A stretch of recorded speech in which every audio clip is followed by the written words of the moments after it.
Yes. Okay. Just I will explain to you what happened in Guayaquil.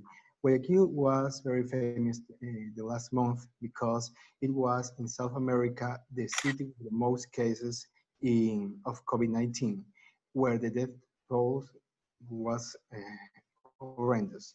Even the city suffered a lot in the because there were no sufficient hospitals, and sometimes there was a lot of cases.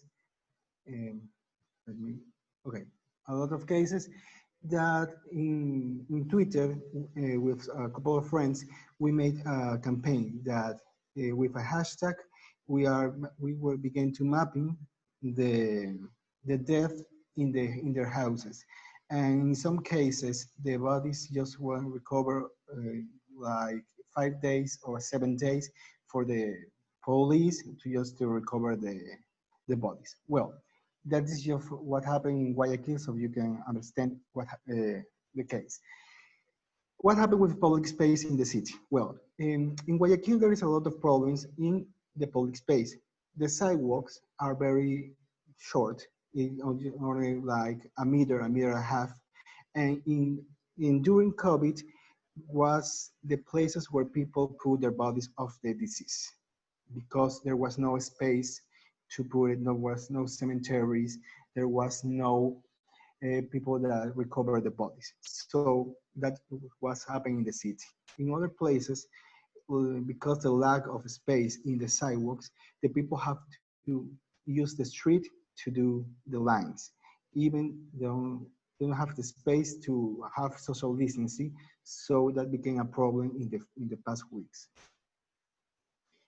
The public transportation is also another problem because even now in the city, the municipality take action in making some ordinance and some laws that in all the buses just have to be the half of the quantity of people that can be in the buses. They are not respected because the public transportation have the lack of efficiency. Also, the informal markets is a real problem because in here in this city, there is like the 45% of people that work informally. So in the first weeks of the pandemic, the people were in quarantine. The there was no market. There was no informal markets, but in the couple of weeks they began to go out in the street, and even there is another control police. It's happening. The sustainable mobility is now a urban necessity. Um, right now, there is a couple of collective and organizations in the city. Well, I was telling that informal markets are now happening in the city, in the public spaces, because there was no politics in how they work this problem, this urban problem before the emergency. So this is what's the urgency that we are now have to deal with it. Also, the sustainable mobility is now an urban necessity. Right now, there are some collectives that are trying to make that the municipality adopt this right now. They make uh, emergency cycle lanes. Mhm.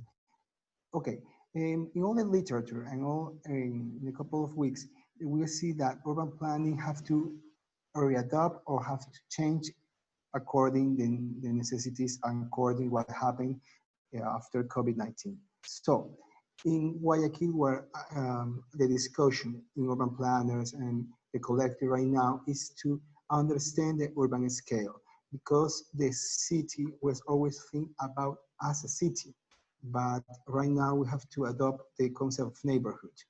There are centralities in the city, so we have to develop these centralities as the as adopt the services and infrastructure to develop the necessities to shore the city. As I mean, the reduce the mobility of all in the scale of the city. The informality have to be part of design. For many years, there was a discussion that informality of market, of housing, have to be solved, but never have the decision, the political decision to confront this problem. Right now, this must have to be. And for the last, the city participation in the new model of the city post-COVID-19, because there is a new necessities of the new urban design and also in urban of the design of the public spaces to develop more comfortable for the people. Thank you. Mhm.